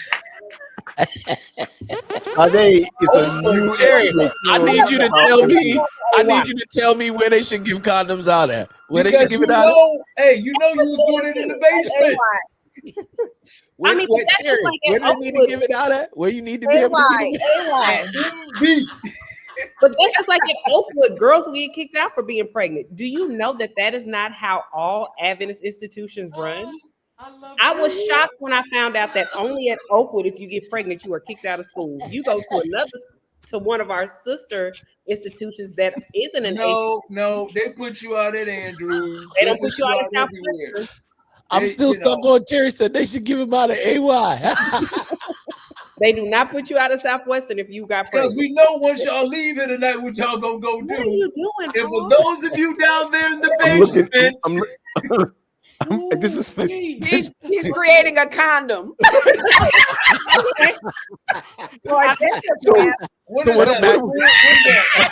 that? That's Magnum. What's that? That's a 3XL. XXXL. No, that's a full body condom. Put it on your head, Paul. Put it on your head. I mean,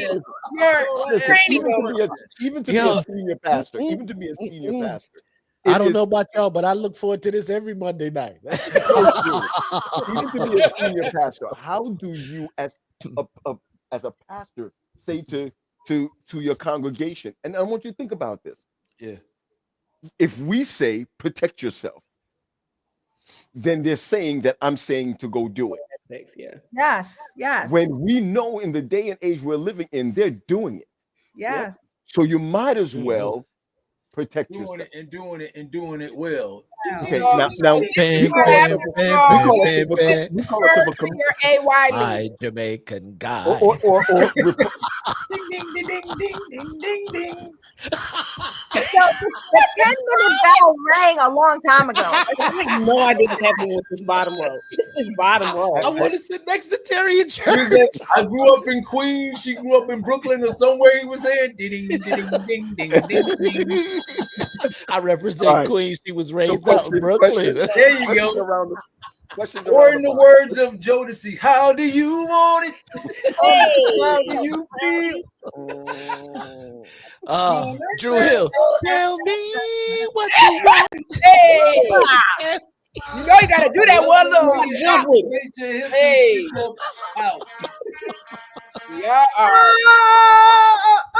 something wrong. Something wrong. All right, we ain't gonna get busted on here. Listen. Oh my God. We'll go around the horn. I love the way we started. I love the way we went.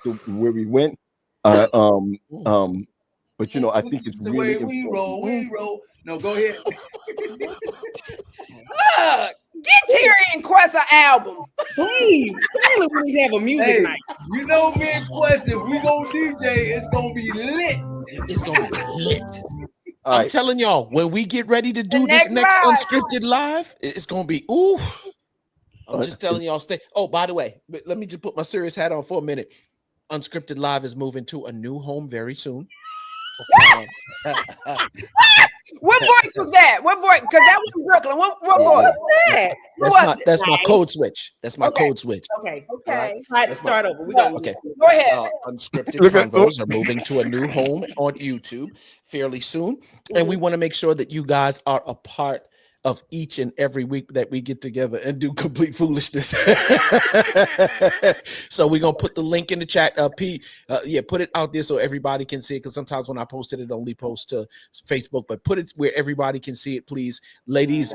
Post it on your place. We are moving there soon, and we're going to drive all of our traffic towards this one Unscripted. But you can automatically go there now. You can click the subscribe button and then click the bell so that you get the notifications as to when we start posting new content. We're already uploading all the old episodes. So yeah, man, we want to build this and we want to take y'all along for the journey. New things coming for this year and subsequently years to come. So yeah, man, be a part of the growth, be a part of Unscripted, and yeah, man, subscribe.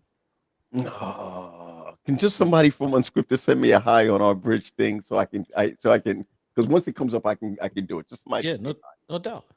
Just say hi to me, please. Just say hi. Just say hi on the bridge. On the bridge. In our text thread. Go ahead, T. What you got? Question. Yeah. When I said, how do you say JoJo's last name? What is that? Is that Korean? No, JoJo is Haitian. What's NG? He is Haitian. Okay, me. I don't know if she married someone who was Haitian. He is Haitian, 100%. She's cousin to Greg Nelson. Oh, she said, those are just her initials. She said when we come to Florida. Okay. See that Greg Nelson? She's cousin to Greg Nelson. Oh, that's what's up. Preacher Greg Nelson. Because I was like, I thought it was Korean. My bad. Y'all know what I love about the Adventist world? Mm-hmm. We always talk about who's related to who. Like, that's Don't worry about it. We do Don't worry about it. Don't worry about first generation. I was just about to say that's only if you were like seventh generation. Mm-hmm. Oh, that's you know. If you're just not coming out the block, you just sit there and wait for a couple of more, have some children. Round the horn, P. What? Oh, yeah, round the horn. Okay, here we go. So let me just post. Yeah, I gotta go to bed. Yeah.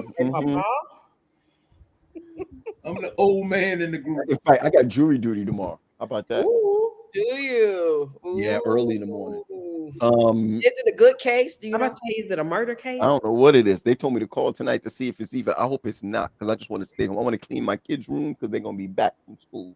Congratulations on the graduate. Thank you. Aren't you happy that they're coming home? Thank you. Okay, baby girl be watching the show. You better chill out. Something to say. I'm excited that they're coming home. I think that Zenova is going to be home. She's going to be home. So the emptiness is they're coming back. You got to egg back in. I better get a couple of rounds in. Yeah, y'all may want to. Said she was Asian in her past life. Y'all may want to do a couple of belts and wigs in a couple of rooms. Look, Sade, where's your collar? Your poor children gonna be mortified if they ever see a collar on the kitchen counter. Jeez. Or just go over there and just slap your hat on Wendy's head. I'm so glad we had your Tim's and be like, let's get it. Round the horn, P.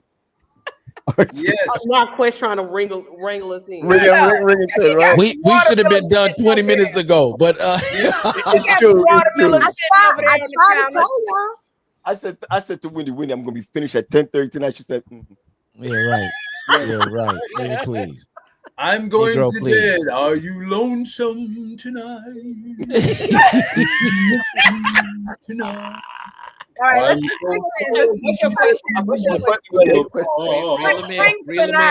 Reel him in, P. I'm gonna start with Leah tonight. Leah, if there's anything that you can do, any advice you would give to a couple that has lost their sexual savor in marriage, what answer would you give them? Get out of the house, go to a new environment, and see if you can reconnect in that space. I like that.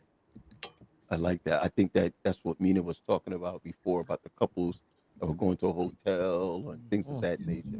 Well, I mean, it's just, the house brings all of life, right? Like your everyday. And so it carries that in the atmosphere. Get out of that. Huh? How about the wood? How about the woods in the backyard? I mean, if that's what they like, I ain't trying to be. Look, I need got you, air conditioning, all that good stuff, but no, I got you.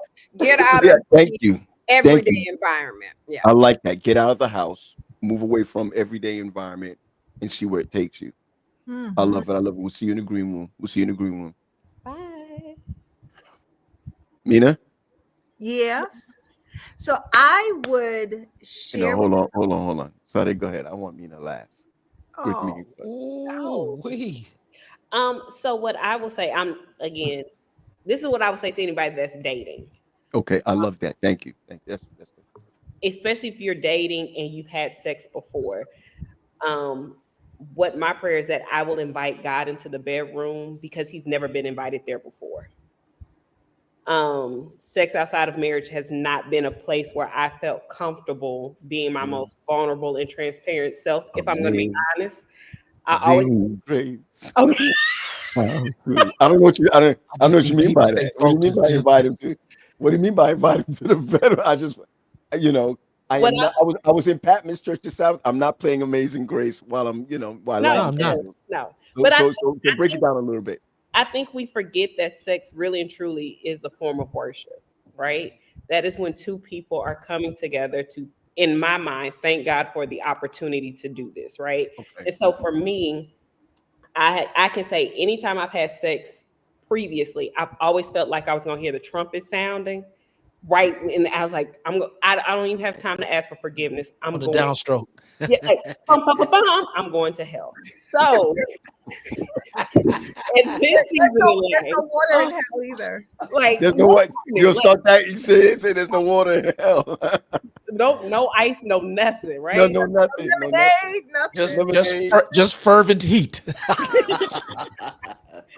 So now I pray that God blesses my marital bed, and that it is a place where he gets glory from the two of us connecting in that way. I like that. But I have to practice that now and ask God to show me what is intimacy with him first, right? Because I think a lot of times we try to build relationships with other people when we haven't worked on our relationship with him first. I love it. And so that is what I would say to anybody who is single and dating. Okay, I just want to before I let you out, let me just bring back Leah on this. If you could see that Pastor Graves, he is the pastor at Mount Pisgah Church in Florida, South Florida. Also, if Dr. Vivia Hay, met her a couple of times before, she's also there. That would be a wonderful opportunity. If we went to, I'm just saying, if we went there to do our next gig. He's so open. He's so awesome and open. In fact, I think he said it in here. Here he goes. He said, we'll have them soon. I know Paul Graham. And so it'd be great for us to do that. There's some churches we can't do it at, but there's some churches will allow us to do it, to have those conversations. Sunday, thank you so much. Thank you so much. I see you in the green room. Leah, I'll see you back in the green room. I know you got to run, but Terry, what's your thoughts? I forgot what the question is. It's simple. If someone came to you for advice on not having sex or intimacy in their marriage, how would you? No. If it's not the way you want it to be, how would you? What advice would you give them? If it's not the way they want it to be, or I would try to, first of all, I would actually try to find out where did it go wrong. Okay. What changed? When did you notice this change? What's going on? And then say, well, we kind of got this. Okay, so let's go back to where you were before. Was it good before? What made it good? So go back and revisit those initial things and try to recreate that. It's kind of like, all right, so think of a time where, it was good. What were you doing? What was going on? and what's stopping you from doing that now? So I'd have them kind of go back to where it was good, to try to get that back again. Go back and revisit those times. Gotcha. Gotcha. I like that. Revisit those times. And let's see if it'll spark whatever it needs to spark. Thanks, Terry. I'll see you in the green room. Yep. Mina. Say what? That's right. Ew. So if we're talking about couples who have lost their sex drive, it definitely feels discouraging. But it's also more common than people admit. So like that's what I would do. I would sort of normalize the season and give them the hope and tell them that it is very repairable with intentional steps. Leah gave a like one tangible thing that they can do that could help it. And I would talk about the sexual drive coming in ebbs and flows. You know, you got stress, you got children, you got health issues, emotional disconnection, even unresolved resentment. All of those things are barriers that could keep them there. So I would want to work with them in sort of rebuilding that emotional intimacy first. Because if we don't get the emotional intimacy sort of build back up, the other one is going to flop. So I like that. Emotional intimacy. I love it. I love it. Hey, Mina, thanks. We'll see you in the green room. Well, hey, let me tell you something. I got to tell you something. I freaking love learning. Bro. Man, I hate them. But I think that's what's so dope about all of this is when we get together, you get the real life experience from who we are as individuals, not only as coaches. You get it from an educator's perspective, because really a lot of this is about education. And I don't care, like for real, there's some principles to learning. Some of us are winning because we operating in the principles, and some of us are not winning because we just, and that's why I like how Sade, you know what I'm saying, brings those pieces of it together. Then you got 3 clinicians who's giving you, like, for real, human behavior and everything that comes along with it, the traumas, what's blocking you from getting better. You know what I'm saying? Like, we can't lose, man. Yeah, can't. Listen, question. I'm just, again, I'm always, I love tickling. I love to be tickled by just what people put down. I love hearing from Cams, you know, that's Carol Mans. I love hearing from Jojo. I love hearing from different individuals. I like to hear Terry say, give out condoms at AY.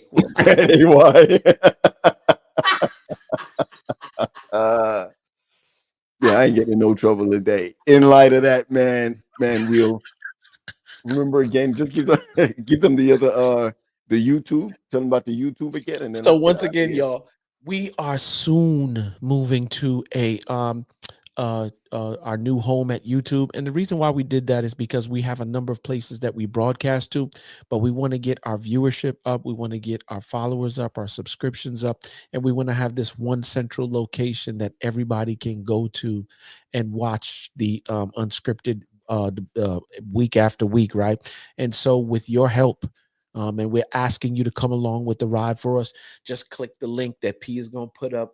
Go by there. The switch is not official, but you can go there and subscribe now. Go there, subscribe now, and then click the bell, and it'll give you all the notifications. Jojo, I can't tell just yet. They're gonna shoot me if I say it. I can't tell just yet. But don't worry, y'all gonna be the first to know before anybody knows. And yeah, man, let's grow this thing. And then we're like, for real, we're looking to do something not just for the sake of having a podcast week after week. We're really trying to create a dynamic shift in the way that we do relationships and making the bridge. That's why we got the clinicians on here. That's why it's called the bridge, Unscripted Conversations, because we want to bridge the gap between mental wellness and between marriage and relationships. So do me a favor, y'all, please come along. We want to dispel all of the things that we learned as we came up about having these taboo conversations. Oh, Jared, appreciate you, brother. We want to have all these conversations like for real. And if there's any shift or any change that's going to take place, it has to start with a conversation. So that's what we're trying to do. So y'all, please come along with the ride for us and subscribe. Just want everybody to know that the lives are saved. We're going to be uploading them so you can share them with others. In fact, share this with others also. Yep. And be blessed. Thanks for just coming out and spending some time with us. And we'd love to come to your city real soon. We'd love to come to your city real soon as we begin to grow. We're hoping that you're growing too. Be blessed, everyone. Be blessed.